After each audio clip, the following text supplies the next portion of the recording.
just gonna write an intro, like here's the accomplishments, the things that you do. But I noticed in your Instagram you have entrepreneur as your first, like as that is in your handle, right? Your FDF race shop, but it's Josiah Fallaise. That's Fallaise, correct? Correct. Yep, you got Yeah. it. Josiah Fallaise entrepreneur. And I'm curious, like obviously you take pride in that. So could you explain more why that is the thing you want to highlight for people? Yeah, it might be simpler than what you are seeking, but then I can dive into it. So the reason for that is I had basically an AI analysis of my social media pages, and it outputted what, like, obviously we inputted some prompts, and it was, what are you seeking? What are you trying to drive through? What pages? So the business page Mhm. is purely customer based, what they're seeking, and you try to deliver exactly what the Yeah. customer is looking for on that side. On my side, it's inspiration, because I gave it basically four prompts that I wanted to engage with. What's scalable in Mhm. today's world? And if I limit my personal being to just uh, owner of FTF Race Shop, and then anybody that's going to be on this page, all they're going to be expecting is just FTF Race Shop or Mhm. something related to that. But that's not how I want to build my personal self. That's not Okay. scalable. So I've started three companies, and being an entrepreneur, or starting from the beginning, I just felt that that was a relatable title, especially today, because people really are seeking on how to escape the matrix. They want to know how they can work their job, but then seek out other means of income. And I think that uh, on a personal level, for everyone is capable of it. I know a lot of people. The world wouldn't work if everyone did it, but I think everyone's capable of it, and that's Yeah. kind of what I want to portray. And the scalability of it's just significantly greater than limiting myself. So that's really the reason, was how do you want to be portrayed, and try that. So I'm trying it. Okay. And if it doesn't work out after a year and we do an analysis, Mhm. I'll change it. But that's totally, I'm free to do that. So that's what we're trying. That's actually a recent change, Interesting. like a couple of months ago. Yeah, I noticed that. That's interesting, because it makes me like I've been looking at the people in this space because, right, I've been in particularly OE automotive side of things for over 10 years now, doing just the 9 to 5 stuff, and it's nice. But the lack of freedom, right, the sort of the limitedness of working a standard 9 to 5 job grew tiring for me. And so that's why I started the channel. That's why I started the podcast. Why I started the account. Started making the videos because I want to, at least in the time in the, let's say, short term, make some name, right, and then figure out where I want to go from there. Hmm. And so I've been looking at like a bunch of different people in the space, and obviously you came up. Uh, I think particularly around, I started seeing your stuff around the time you were doing the 3D printed alignment tools. And then on the other side of it, right, Alex Martinez, obviously, right, with Martini Works, Meta Martini, right, he's got his whole ecosystem. And it was interesting. You kind of mentioned the difference between FDF Race Shop and then Josiah Fallaise. Because I think Alex, in his way, has made himself such a central figure of Martini Works, that I've been watching the transition over time, especially with their podcast and stuff, that now he's kind of trying to hand that off to other people. They're trying to do other things. He's trying to scale that business while still scaling a marketing business. But I think at the end of the day, it's still Alex Martinez, the car enthusiast, is how people see him. Hmm. And so it's interesting that you make mention of, well, I'm an entrepreneur. That's me, right? FDF Race Shop is FDF Race Shop. So that delineation between the two is a cool way to look at it, especially compared to maybe like another major figure in the space. Yeah, it's really important to distinguish that. The only way to scale a real company, the only way to be a really good leader, is delegating and sharing responsibility and teaching everything that you know. Mr. Beast, Jimmy, he had somebody, the guy that runs all of his stuff actually isn't him. It's a Mm-hmm. guy that follows him he followed him for 2 years straight. I think his name's Alex. And he actually runs his company right now. And I just watched him on a podcast. I forgot who he was with, but it was crazy information recently Yeah. that he was giving out. He basically told the guy to live with him for 2 years. That means they're cooking eggs together in the morning. That means they're doing Mhm. everything. And he said, if you ask me a question and then you go and ask him a question, 99.5% chance that'll be the same answer. That is so important because we're not able to be duplicated, and we have to get away from tribal knowledge. We have to get away from, I know how to do it, so I'm doing it. And that's my reason Mhm. for it. You have to go towards, how can I scale this? Because all the ideas that I have, I want to do, and I can't because I'm gridlocked with Yeah. everybody needing me to answer all the questions. So going through all these coaching programs, going through all these business, like we're basically changing the process of the business on a monthly basis. We're Mhm. upgrading procedures. We're creating things internally. All of this has already been done. Amazon, all these huge Yeah. companies, they went through these growing pains 30 years ago or something like that. But going through it on this level means that everything that I can apply in 10 years from now will be so exponentially smooth, and Yeah. I'm super excited for it. It's really great to do, and for me to develop my personal self as that is important. To delegate responsibilities, ownerships, roles in the business is very, very important, because I can't just be FTF, and the company is well known because of me, and I am usually the face of the Yeah. YouTube channel and the pages and the videos, and I am trying to slowly shine the light on the talent that we have there. Mhm. Um, we have 20 employees, but there's some key players that are really, really smart. They deserve a spotlight. They deserve all the things that can come with it. So making that a priority is kind of what I've been doing, and separating. And I think the traffic that I'm getting, we never would have gotten those people if I had maintained just purely, I'm FTF and that's all. Yeah. There's so many new people in my DMs that I communicate with. There's so many new customers through my seminars that I'm doing that we never would have been able to reach. So it's important, but you can't. It's got to be like really minimal effort. Like you, that's where you have to do some soul searching. Like it can't be difficult for you to do it. It has to Yeah. really flow freely. I know you know that. You're just, the knowledge that you have around the information that you talk about is so easy to elaborate on because you understand it to the core. And that's why I really enjoy listening to you on your videos, because the passion, the understanding, it's like someone could interrupt you and ask anything and you would be able to answer like that. That's how I feel with like CAD and design and stuff like Mhm. that. Like there's nothing that could really shake me up in terms of, oh, well, how do you do this? It's like, I don't know right now, but in 3 minutes I will. So just give me a second. Yeah. So, Speaking of, I have noticed in the last couple years a significant rise in the use of CAD amongst anybody in the automotive space. Because right when I came into the automotive space back in the early 2010s, right, CAD software was CATIA, was SolidWorks, right, but these were enterprise softwares. They were extremely expensive. If you didn't go to school or have a student account or work for a company that owned it, it was hard to get training for. Um, and so I didn't use it personally for a long time. And then seeing the rise in it and kind of seeing the things you've done, I was like, all right, fine, I'll download Autodesk Fusion and I'll play around with it. And I'm I'm surprised one how quickly it's coming back to me, because I haven't had to touch CAD in a while, because obviously being in tires, I don't use CAD a ton. mhm. It's only useful in small contexts, but it's been kind of cool. It's just a general comment that it's just been cool to see the amount of availability in terms of those tools coming back to enthusiasts and people who want to do that stuff. And so it's been nice to see now I think you saw that there's a lot of potential now, especially with that, and then the rise in accessibility of 3D scanning, that now there's really a good reason to use it, and not a lot of education there.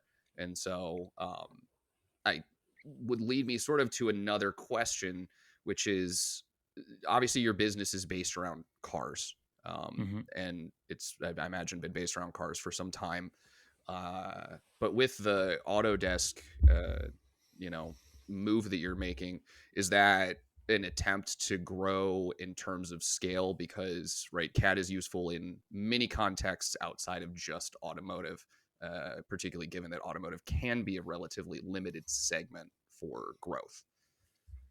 Yeah, I'm definitely not getting out of automotive. I have no desire to change. I think there's no ceiling for creativity with the ability to use CAD in the automotive space because there's so many cars and there's so many cars that enthusiasts want to have and drive. Even if you can't think of it, there's actually an opportunity in making something for cars that aren't used that often because Hmm. nobody makes parts for them. So if you're fast, if you have the ability to produce the parts yourself, there is profit to be made.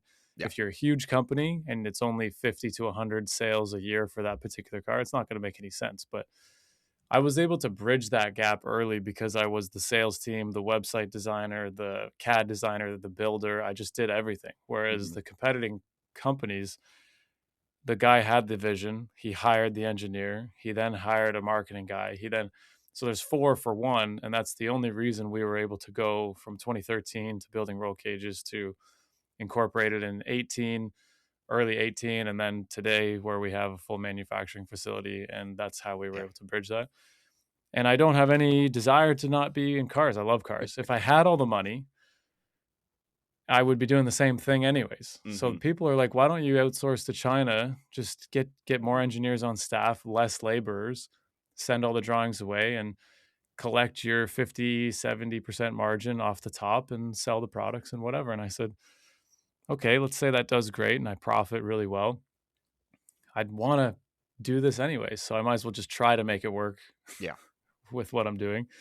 And the CAD side of things, we have unlimited opportunities. I have two other companies, FDF Industrial, which Hmm. you're going to see. We're going to start posting some of the stuff that I make for that. But we're recently finished a project I created a tree puller and a T-post puller for the landscaping and construction industry. There was Okay. a demand for them. Nobody makes one that works well. And these guys came to me with this concept, and I said, that sucks. I'm going to redo it for you. And when you think of how we've redesigned angle kits and suspension components, way more complicated than simple mechanisms like a Oh lever. yeah. So it was a walk in the park for me. They were ecstatic. They couldn't believe it. We developed the website for them because we had to do that for ourselves. We Hmm. actually have so many skills. So we applied it to this. They're placing orders of 100 of these at a time, and I'm actually kind of the model. Like I'm using it, I'm pulling trees out, I'm all over the website. Even though like no, maybe people will like that when I post it on social media, maybe they won't. But at the end of the day, this is what you can do with CAD. Like this is it. Yeah. You can do anything. And yeah, I mean, meeting the guys and inspiring them. I think there's a small window that we have with CAD before AI infiltrates the automated design. I think you'll be able to type in a prompt and get a pretty decent result in about 2 to 3 years. They got beta versions of it. You can currently do 3D prints of like I can take a picture of like this water bottle, and it's gonna do an AI. It's gonna look at it. It's gonna recognize it. It's gonna look at other things that are the same as it, and it's gonna give you a model. Yeah. Like we're only a couple years away from that. So for me to train and teach people, I have a 2 year window that I can use as an opportunity. Because a lot of people will tell me, "Aren't you afraid of like your competitors getting your edge?" Short answer, no. Like, not Yeah. really. The None of the information that even you and I talk about is secret. No. Anyone could read it if they want to. And with AI, it's only going to get easier and easier and easier to be presented to itself. So we might as well seize the opportunity. Yeah. No. Completely agree. And it's funny you mentioned that sort of the difference with designing an angle kit versus designing a simple mechanical system. um, I think that's always going to be one of the areas where for me automotive will have a need for people even with AI capabilities growing because there's just so many little intricacies, um, and such a lack of, let's say, the right answer sometimes, um, that human element I think will remain, but leveraging it as a tool to increase productivity, um, for sure, I can see that happening. I mean, I use it myself, because right, I'm not a coder. I wasn't trained in software coding, but when I'm working on a code set or code base or something where I'm trying to improve it, right, it's a great tool on the side. And I've seen over the last 3 years, it's not like anything it makes I would spit out to the market and say, hey, this is great. But it's the amount that it has improved in the last few years I've seen it has gone from this is absolute garbage to, hey, this is actually a useful tool. So yeah, the market's going to change rapidly. I think you're correct about that, and a lot Hmm. of the basic, I'd say, grunt work kind of things, simple function, that's going to get streamlined dramatically, and then it's going to be on us, engineers and creators, to figure out how to like, how do I say, not to modify it, right, but to finesse it into the right space to get to what we know to be maybe the correct answer. Yeah, the thinking difference with AI is rather than seeking out the correct answer, we're trying to define the correct question. Yeah, And I don't know if you've seen iRobot, the movie with Will Smith or not, but I am old enough for that. Yeah. yeah, okay, good. How old are you? 34. We're the same age. So you're Okay. 92? 90, late 91 into 91. Okay, I'm a 92. So that movie was interesting today because he kept asking the question and then he said that is not the correct question. And then Yeah. at the end of the movie he says that is the correct question. And then he finally like gives him the answer to what he Hmm. was looking for. Yeah, that was an old movie. That was like '03 or something. Yeah. That's exactly how AI works today. If you don't ask the right questions, you'll get stupid answers, like really Yeah. stupid answers. But that bridge, like you're saying, is going to really close in on CAD, on other complex scenarios, and I think you're still going to have to just be very creative. That's why I'm not afraid of giving answers and helping people because Hmm. you can't replicate my ability to seize opportunities and go after certain things and see a vision on how to create something. And if you can, there's nothing that I'm telling you that you wouldn't have been able to find out yourself anyways. So Right. it's just such a weird idea. Like the people that help where their whole page, their whole idea, like Alex Hermosi, their whole business is driven from helping people, knowing that 98% of people aren't helpable. Like Yeah. there's not possible. Like what he's telling them to do, they won't do it. Yeah. And I'm sure he knows that. And I think that that's unfortunate, but that is the truth.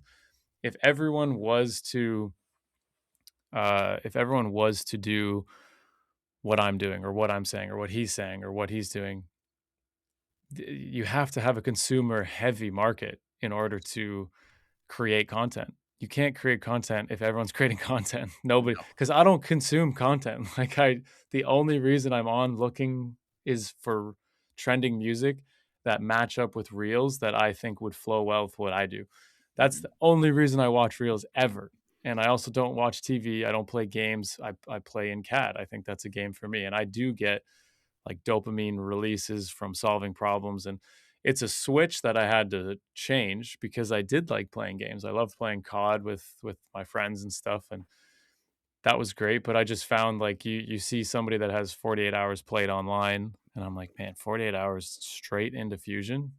You could do a lot of things with that. Like you could Yeah. solve, create, you could make, man, I don't know how much money you could make. Like if I had to quantify it, like if I invest X amount of hours into Fusion on a project that I know will work, it could amount to like $1 million over 10 years, Yeah. like pretty easily.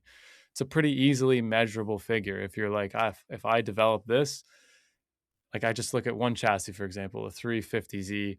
Hmm. For this one car, we developed 30 products for it. For this one car, it makes $520,000 a year Hmm. based off of those products year over year. Yeah. And that's And how one much car. time do I have in the 350Z? A lot of hours, okay, Yeah. thousands probably. But you multiply that and extend it over time, and you've got yourself like, an entire job, an entire opportunity. And this is all from doing CAD and design and stuff like that. So Yeah. I don't know. I try to preach that to everyone. Sometimes uh, I'll let you give me your thoughts on that. I don't want to just keep talking. No, you're good. Um, No, I think the part that people have trouble getting through is that period at first when you don't know what you're doing and you're going to spend a lot of hours not seeing a reward from it other than the act 100%. of growing. So I started the zero camber, let's say shorts, right? Started doing those. I think really seriously, even just 2 a week was like September of last year. Um, and now I think I just crossed like I'm coming in on like 2,800 followers in 4 months of like actual effort. Um, and that's recently when I went from 2 to 3, now up to 4 shorts a week. The time that goes behind that. And it's at first you're doing it and you're getting 2 views, 3 views, maybe 100. You'll do one that gets pretty good. I think my highest one was like a couple 100,000, but that's one. Um, but over time, I looked back on it. It's at first sitting there and, trying to keep the motivation to do it because you're doing a lot without actually seeing something, right? You're not seeing a reward. I'm not seeing a dollar sign. My bank account's not going up. And then it keeps growing and then it keeps snowballing and it gets bigger and bigger. And that part's hard for people because you're going to spend a lot of time just doing stuff without actually seeing it get better. And then it starts to compound. And then you get to a point where, hey, now I can actually do something with this. And that's hard for them to get through. Hmm.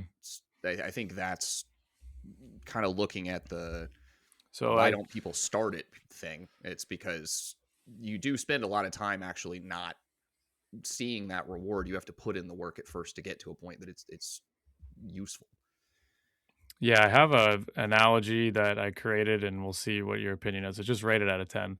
If you were given the color of a door and it's your friend's house that you need to find how to get to, all you have is a location. Like, you just know approximately where it is. What's the Mhm. first thing you're going to do? Well, you're going to drive down each road looking for this red door and roughly what it looks like.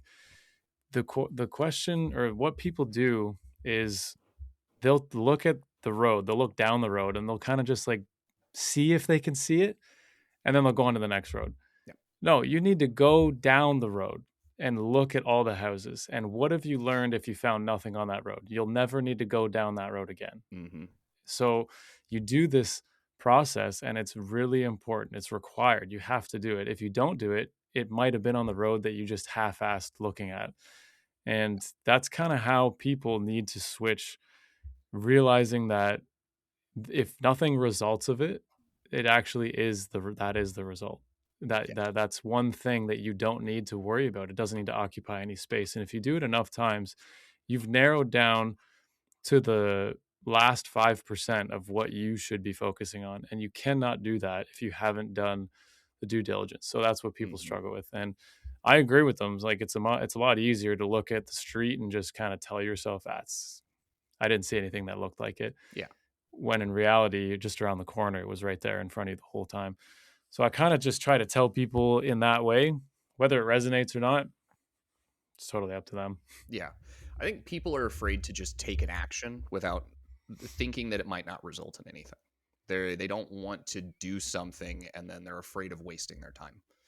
And I think the point taken away from what you said is it's not a waste of time because you do gain something out of doing it. What you've Hmm. gained is the knowledge that it's not there.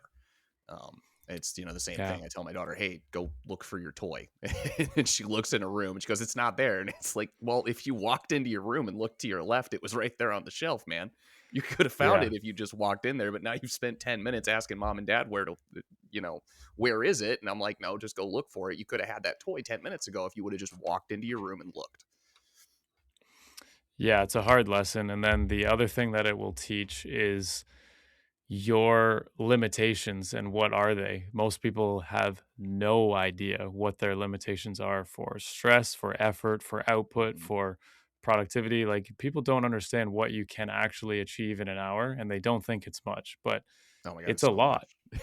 It's a lot. You can do so much in an hour. I could if I land the right idea or something, like it could be worth millions in 1 hour. Like you have, and some of the most productive time I have is if I forget or I purposely leave my phone and headphones in the truck while I go to the Mhm. gym and work out. I just wish I had a pen and paper I so I know. could write stuff down.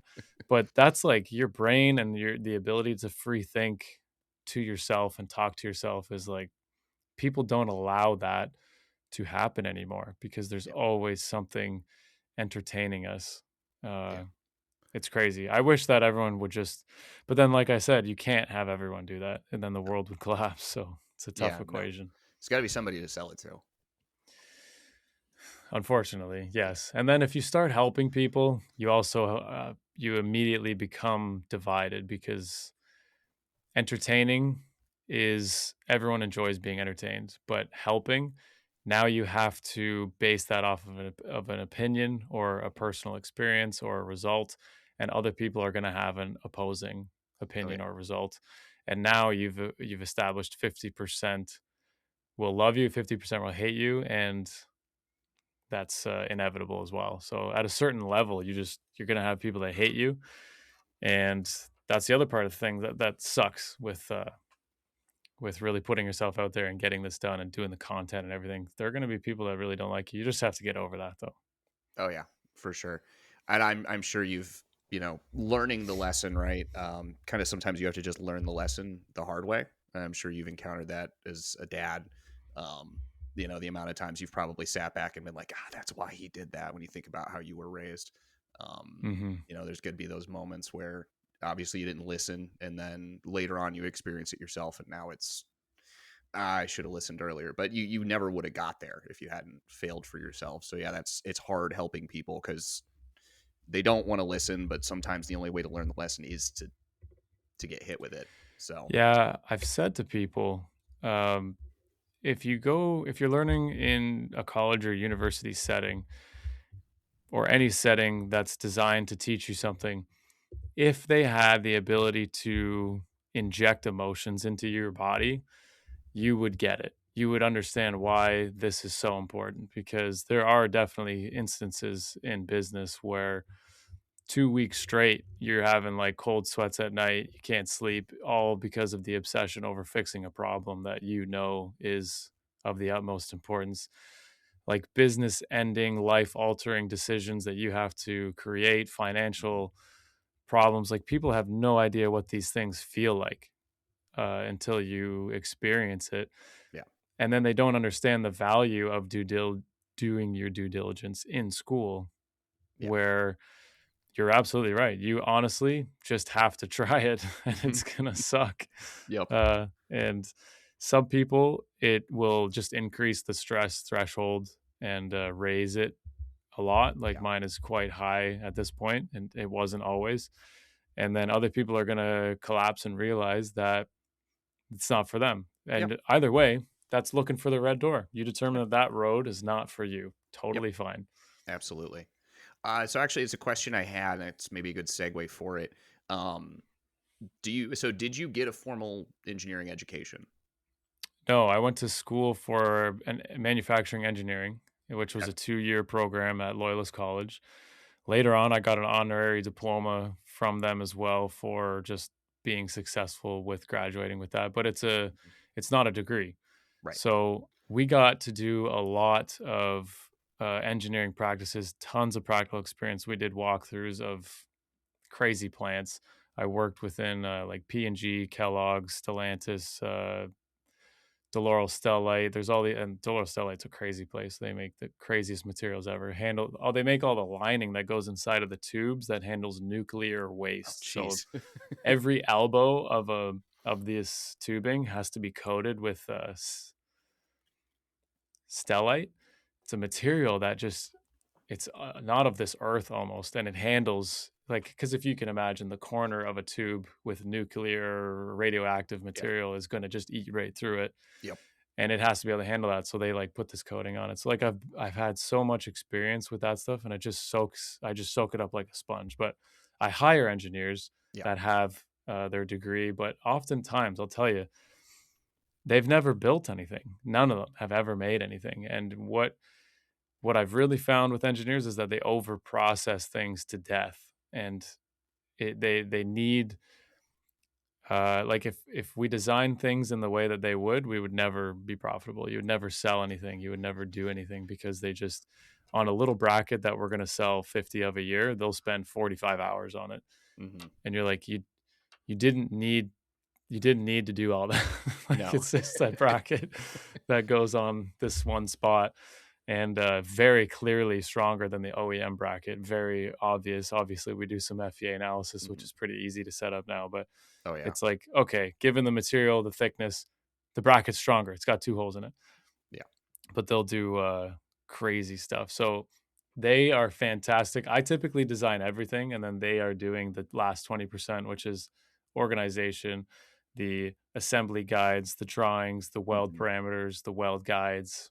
They'll do all of that, and they Yeah. do way better than I can because my brain is I can just build things really easily, like Yeah. from just the map of how I want to do it. It comes to really easily to me, and to them, it really doesn't. Actually, they're very. I mean, universities like that though. They don't get to expand on the hands-on side of things and creating things. And I was building stuff way before I was designing things. So Right. when I got to design things, I was like, oh man, I used to build it this way, but now I can do it this way. Whereas they have only ever started with the design side. So yeah, I went to school for engineering, don't have a degree, Mhm. hire people that have degrees, and it's worked out pretty well. Yeah. So I take sort of that would have been my follow up. Would you do it the same way again? Given all my friends went to Ottawa U and Queen's University, I don't know if you know those two schools. Elon Musk went to Queen's University in Canada, Okay. surprisingly, but he was there. And like Queen's is a very well known university around the world. It's one of our highest end schools, and it's 45 minutes from me. I went to college, which was in my town, and I wouldn't do it differently because I know my friends that went there Hmm. have, like, I talked to them and they're just like, we're not doing what you're doing because we wouldn't know how to do it. And they even Right. went to school for business. And I said, business isn't going to teach you anything. You have to sell to the world, learn your niche, obsess. And it's not something that really can be taught, especially by, I'm really going to try not to like shit on professors or anything. But what I found with anything government or anything school board related, you have, uh, you have a community where I feel that the amount of work that you're capable of doing is not recognized. And I'm trying to think of how I mean to say that. Professors don't know how the real world works, especially if they've been No. one for 15 to 20 years. Uh, and what they're teaching you, they actually don't have 20 years of experience. They have 1 year of experience 20 times. And that to me is 100%. I said, you could be a 21-year-old guy, an apprentice somewhere, and you'll be better off than a professor. I hate to say it, but if we take apprentices all the time in machining, and then I taught the machining course for 2 years at the college. This apprentice would run circles around my 2 year students, like like nobody's business. Like Yeah. you can't match it. You do something for 40 hours a day, or you do something for like or not 40 hours a week, sorry, or you do it for like 8 hours a week with structured course material where you have to learn with 30 other people and you can't individually get any real experience. You're screwed. Yeah. You could be an apprentice for 2 weeks and you'll be as good as a 2 year student. It's crazy. Yeah. No, it's right because for me, I as part of my current job, like I am a representative to basically a college, a university associated, I guess in your terminology, research group, basically. And so, right, I interact with through social media people like you, other builders, and then on the other side of it, right, I'm interacting with, uh, you know, PhD college professors, PhD students working on their thesis, going through these projects that they're doing for the industry, and it's two totally different problems. If I wanted somebody to solve, or let's say add an additional percent accuracy that would give you the edge in Formula One to a race car, yeah, absolutely, I'd hire the PhD student. or I'd get the PhD, because they know how to get into those absolute minuscule details that might push us 1% further. That guy though is not going to get, he's never going to get a product to market on his own, because, or they almost never will, because they don't have nose to tail execution experience that, somebody who started off as a machinist, somebody who started off in any kind of manufacturing setting would. uh, because I mean, right, if you put me in a machine shop right now and told me to make something I've designed, there's absolutely no fucking way I could do it. I know that because I'm not a machinist, right? I'm an engineer. I've worked in big, massive process oriented corporations most of my time. um, and I've recognized that I have that limitation myself because I don't have that background, and so it's two totally different worlds.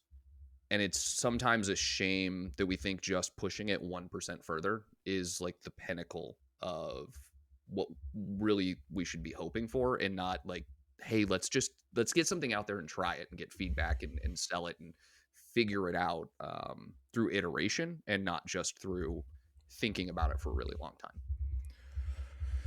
Yeah, I think that we have such a vast understanding of practical experience, and then PhDs and degrees have such a vast experience of the numbers and processing things to perfection that you'll find in the real world the blend never works out. It's an equal balance of both is Hmm. required.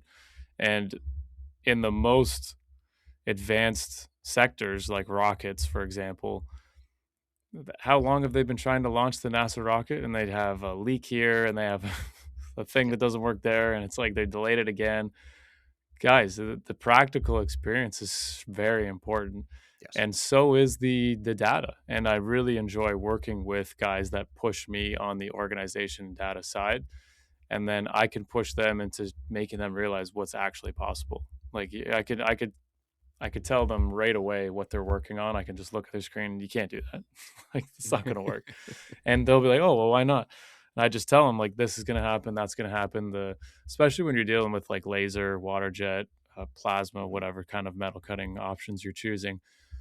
Material thickness variances, the kerf tolerances, the kerf is never cut straight either. It's very Hmm. close, but Never. Yeah, and that you got 100%. to account for all these things and then understand that the fixture is more important than the alignment of the parts. So like if they design something that fits perfectly on a computer, uh, you're still going to need a jig in real life because Yeah. it's just the welds are going to pull. This is going to happen. You got to bolt, like you got to just bolt it down. And they don't like a weld will pull like crazy if you weld it if you don't weld it properly. Like Hmm. we're talking 2-3 mil on a plate that's like Which is a lot. six. Oh, like you have to resurface the whole part and fix it. Yeah. So that's not in the computer. No. You didn't, was the plate curved in the computer? It's like, Right.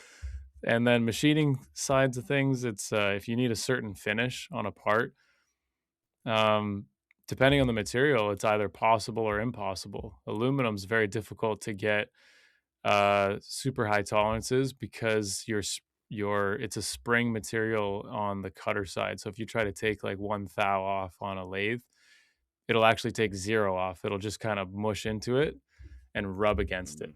Mm. Okay. So, but on stainless, like 17.4 or chromoly, like you can get a one thou pass and it's just like butter and it's beautiful. So if you're trying to nail a tolerance, aluminum's kind of tricky. It's a little Yeah. mushy, it's a little soft. So again, in the computer, No, it, nobody's or telling you it's, that. yeah. But that's the real world. So when you deal with especially with the alloy materials like the titanium stuff that's going on now, I see guys trying to use them in high stress applications and it sounds great, looks great on paper, yet they fail in reality. And I Mhm. won't use titanium as like a stud or fastener because it seems great. It's super light, 40% lighter with the same strength as like a high strength alloy steel. But the cycle rates and the fatigue and all of that just doesn't work in reality. I know they use it on planes for landing gears, but they have $1 billion budget to make sure that thing Yeah. works. And we have your guys didn't do that. You just picked a material that you thought was cool. There's like 18 different types of titanium.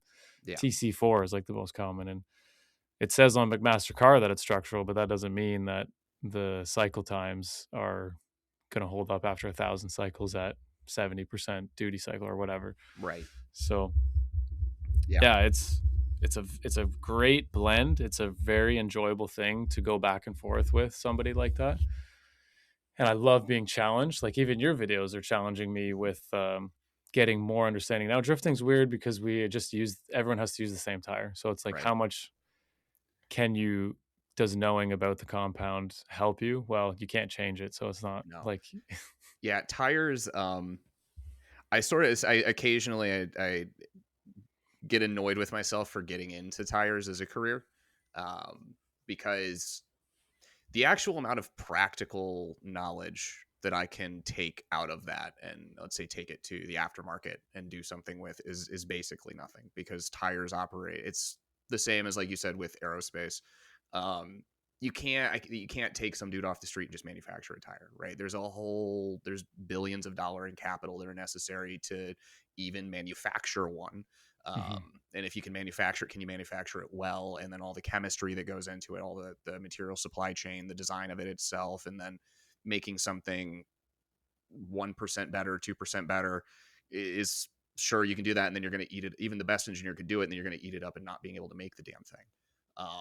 And so for me, because I got into engineering right out of high school, I went for my degree, and then I spent 3.5 years thinking I hated engineering because it was just here's a bunch of numbers, here's a bunch of theory. There was no application of it until finally I got to vehicle dynamics. I took a course on vehicle dynamics. I was like, oh, actually, this is cool. I like this side of this. Um, and then proceeded to slowly try to learn it.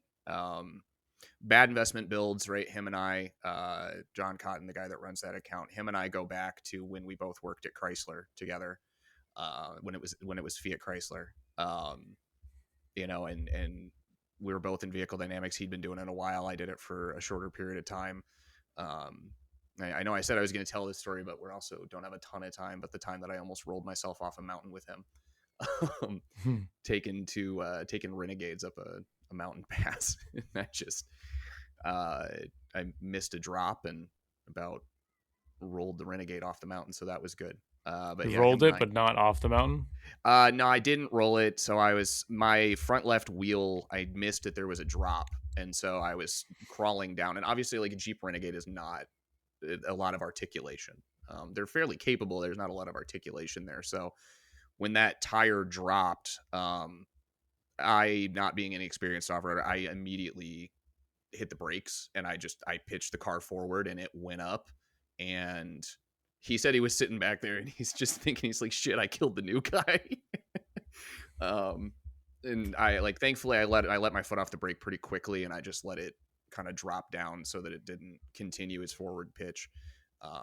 We both were there at the same time, and he taught me a lot. He stayed in vehicle dynamics. I went back to Ford and did tires, and that's how I kind of got into that space.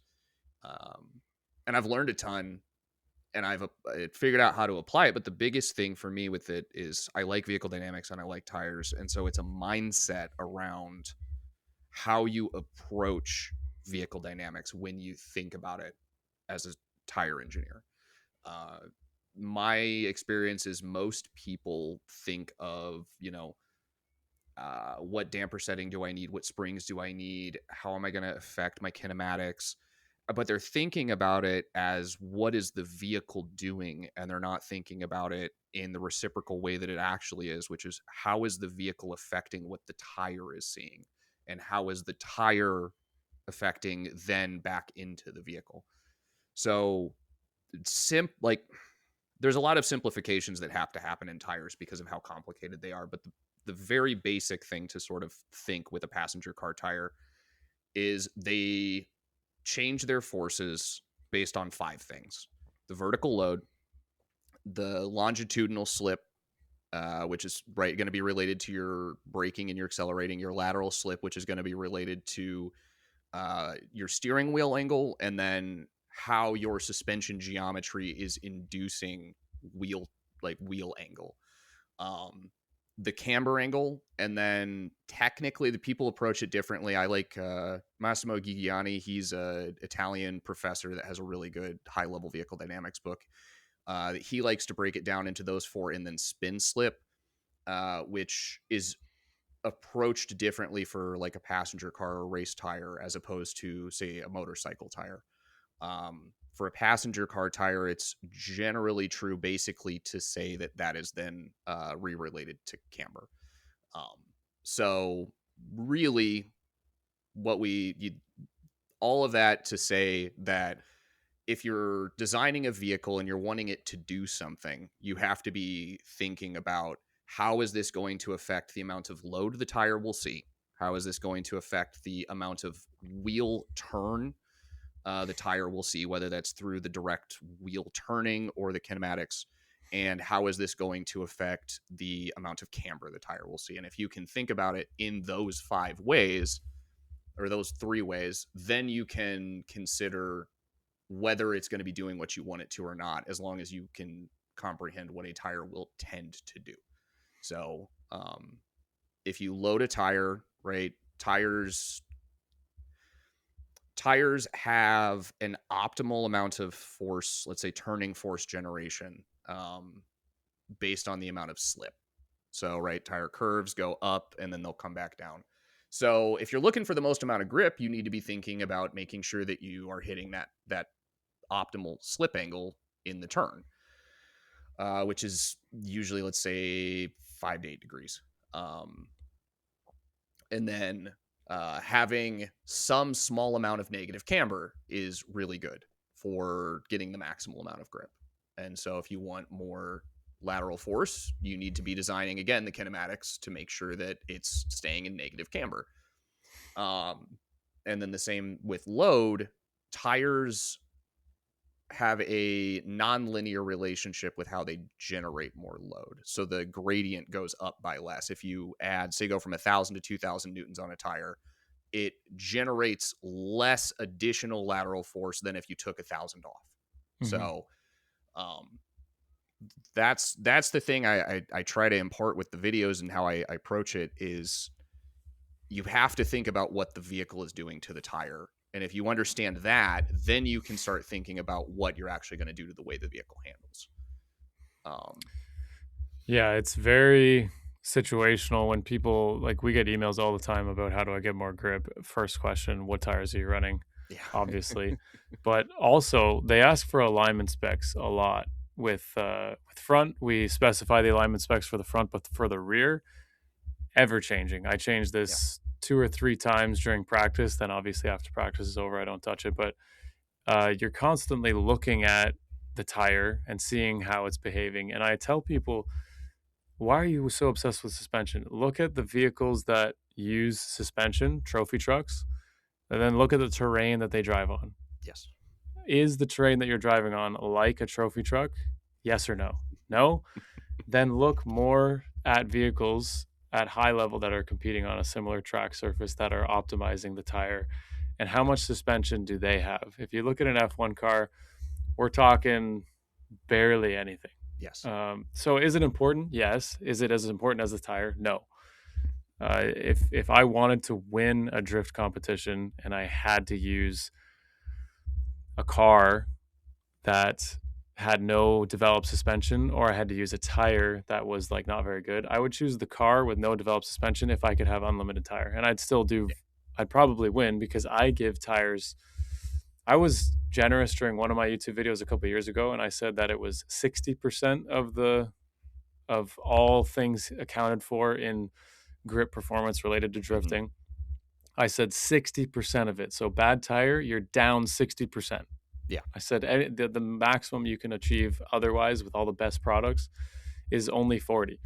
So I said maximize the tire and the rest will just fall in line, and you could have the worst suspension ever and still beat everyone in terms of that. And I had a whole spreadsheet. I offered the spreadsheet for free to people. It's still on YouTube somewhere from a couple of years ago.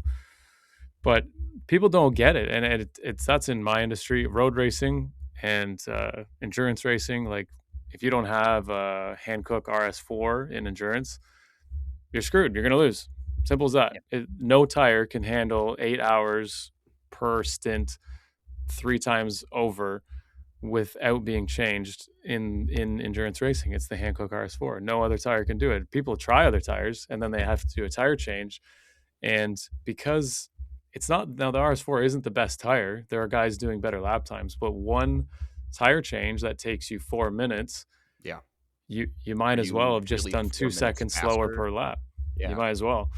And not to mention better on the car, better on the brakes, less fuel. Like, Yeah. so every single car there is running that tire. And if you're not, you'll literally get laughed at Yeah. because you're an idiot. Whereas in other forms of racing and drifting, especially, they have no idea. They're running the worst tires ever, and they suck. They're no good. I'm not going to say the brands because I don't want to get people all upset, but it's extremely obvious. And then they ask all the wrong questions. So at the end of the day, the information's available. Guys like you are online, guys like me are online, and they still will spend 4 grand on a rear grip kit from some other company. And I'll even tell people, like, I sell grip kits for drifting, and all it does is optimize the camber curve, it corrects roll center, and it allows for a toe adjustment. We call it toe gain, dynamic toe, bump steer, whatever you want to call it. It allows us to manipulate the toe curve, and that's it. You can also change the anti-squat depending on the chassis. Now, some chassis are easy to set that up, some are difficult. So in drifting, it's weird because the anti-squat is only ever working under acceleration. You have to have load transfer, weight Yes. transfer in order to actually have an anti-property fighting that load transfer, weight transfer. So in drifting, we're only accelerating at one, like at the beginning. And then for the rest of it, you're not really accelerating. You're actually limiting the speed of the car with your foot brake or with angle. Right. And what that does is it binds the suspension against your front tires, and it kind of creates a sandwich between the rear tires trying to drive the car and the front tires either slowing it by angle or slowing it by braking. Hmm. And what that does is it locks out the damper. And I tell people that all the time. I'm like, you have your anti squat jacked up and your damper is now not able to work because you can imagine that. I know, like, Yeah. some people can, some people can't, I but can imagine what you're. Yeah. and now you've locked out the damper. Now you're hitting bumps and you're skipping over top of them, and you just completely screwed yourself. They ask me how I do so well at New Jersey, which is a very bumpy track. I win. I don't know. I've done it 7 times and I've won 5 times. And they're like, "How do you do that?" I'm like, "I take all the anti squat out of the car because it's so bumpy." I'm You. like, "You can't. I have to let the damper work, and you guys are locking it out with all of your grip kits and stuff." Yeah. So it's Yeah. an interesting field that has very little understanding by only a few. And guys like you and John would really be able to just like walk people because it's like a new baby in that, in terms of racing and understanding. Yeah. There's nothing that no one is actually knowing. And then road racing, this has been 100 years of development plus. So Yeah. it's a Yeah. very well understood. If you don't have the right tire, you're an idiot. Yeah. That's what they'll say. Those guys are on a different level. Like when you get to the more established forms of racing, I feel very, very stupid when I talk to those people because they just the amount of things that they know. My actually a former boss of mine is let's say a higher level managing engineer over at GM Motorsport. And every time I talk to her, I'm like, I'm a little baby in terms of what I know compared to her. And that's something I know we're kind of running out of time, but that's something that's interesting. You mentioned in terms of like people, what they know and what they can share.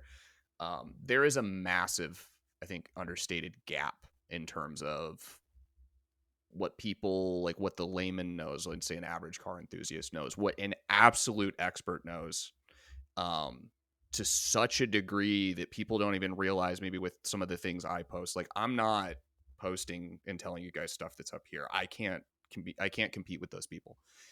But there is so much of a lack of knowledge in a lot of the publicly available spaces. And that's what I saw when I started making the videos was like challenging myself with, I don't feel like I'm really adding anything to the conversation because, well, this is stuff that like the people I interact with on a daily basis would consider rudimentary, but it's not being discussed, and that's like Hmm. you said with the drift related items. Like that's why I like seeing your stuff. I like listening to Denofa talk too, because he seems to be a real nerd about it.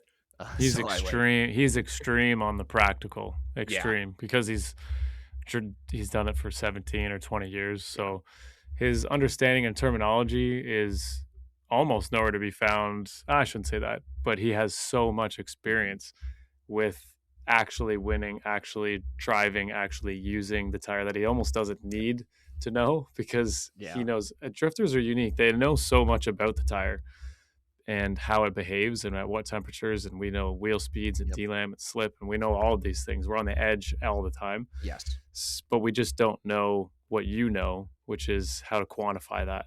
yep, And if you could put what we know on paper in your form, there would be a serious edge to be gained in terms of understanding.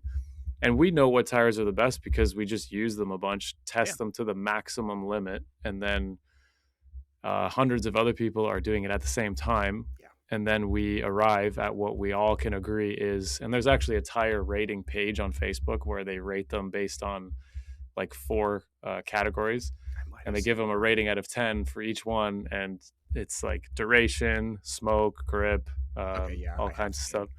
yeah, And yeah, we know a lot, but just not the right terms. And it's I like fun. that though. I like that though because there's such a gap between like hyper specific engineering terminology and then like what a person's actually going to remember, what's intuitive for them to speak to. And that's been something I try to balance with what I'm doing is getting the space between being very specific, being very accurate, but also something that people are going to be able to easily access because I know they're not going to spend the amount of time or the amount of energy that I have. Really comprehending all the correct technical approaches. Um, and I think Hmm. that's what I like. That is one of the things I like about Drift as a community is that it's such a good mix of intuitive approaches and wanting to, I guess, how do I say, wanting to get to the right answer. Yeah, I enjoy it. I enjoy it a lot. I think that starting in this sector, especially with the suspension design, because it is unique, you need to reverse engineer it, but to a level that is nothing like it was originally. Yeah. And that challenges your thinking. And that has allowed me to then create something for road racing or drag and it be ridiculously simple. I saw you Uh, did a s- drag yeah, for what was that? The CTSV recently? it's Corvette rear lowers. No one That, made one that that's fits right. a 15-inch wheel, which I've shocked. It's a very like people drag race Corvettes all the time, Hmm. and they just grind the lower like crazy to get it to fit. I'm like, someone's got to make an arm for this. So we sold a bunch right off the bat, just based off of like the videos and the stuff that I was posting, and it's really great because those two, road racing and drag, you can sell things for more because the appreciation for the quality is there. Whereas in drifting, it's so saturated. I think the Yeah. market cap, we calculated it roughly, is like 40 million for suspension. There's like nine companies, they all share a piece of the pie. And if you do gain sales, it's because you stole them from another Right. company. Whereas in drag and road race, there's like no market cap. It's huge. It's Hmm. massive.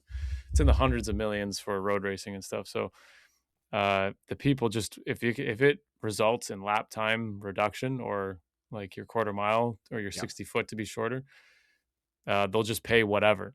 Yeah. And that's it. Whereas drifting, there's no quantifiable value that determines if you win or not. It's mostly the driver, to be honest.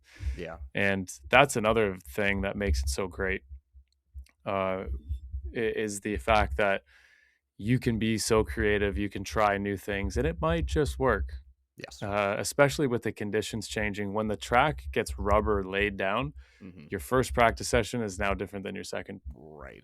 practice session. Whereas in road racing, you're actually able to just land the apex harder and harder and harder because of the amount of rubber that everyone's taking the same line. Hmm. And the rubber doesn't really get laid down like it does in Not drifting. the Like same the way. rubber fills in the voids of the track and it becomes like sticky glue. Yeah. Hmm. And then if it rains, it's the opposite. It is so bad if it rains at all. And then if the sun's up versus the sun's down, Hmm. like this is all tires. Like you would probably just go nuts with your stuff on track temp versus the tire temp. And I do have tire temperature sensors on, but after like 3 runs, the rubber covers the sensor, so Yes. it's like I can't really use it. I can use it in my burnout box, and that's pretty much all I have. And Yeah. once it reads like 65, 70 Celsius, it really you can feel the Oh difference yeah. in the tire. And then once it goes beyond that, you're at the right optimal temperature. But Yep. you line up to the line. If you didn't do the warm up, you would just burn out off the line and it would suck. So it's Yeah. a cool sport. It's a cool It is, man. sport. It's creative. We get to show who we are with our style and all this other stuff. That's why I really like it. But Yeah. as far as motorsports, they got a lot of work to do in terms of figuring out how to quantify who wins. That they Yeah. still struggle with that. Yeah. It's I have a friend who doesn't care for drift pretty much exclusively because there's not Don't blame them a for a second. clear win, right? It's subjective. And I was Hmm. like, I get that as probably somebody who wants to watch motorsport. I like looking at it as a okay, but what's the actually correct answer? Because there isn't one. It's There's lots there, and if you're a good driver and good at drifting, it translates so well to racing, man. Like we show up to these tracks, and my brother and I, it rains even slightly. Every race car driver is out, like they don't know what to do. yeah, We're just power sliding at a 4-degree angle every corner, yeah, fully comfortable, totally capable, running 8 seconds less lap times in the rain than everybody else in the rain. And when it gets to dry, it's the same thing. Like we're yeah. able to just find the limit. We actually overwork the cars usually, I and can we're imagine. overworking the tires. And we have to, like, we always get on the headset. They're like, you got to stop overworking the tire. Like, yeah, you're doing 2 seconds less per lap, but we can't last for Yeah, four you're not hour gonna be able to stints. keep that up, man. Yeah, we'll have to do this podcast again. Yeah, for I sure. I know you got a really meeting enjoy to run talking to to, you. So, so yeah, we'll do it again. Thanks for coming on, and I yeah, all right. appreciate I the got a time. meeting to get to. Yep, So, see you on Instagram yep. probably. See ya. Later.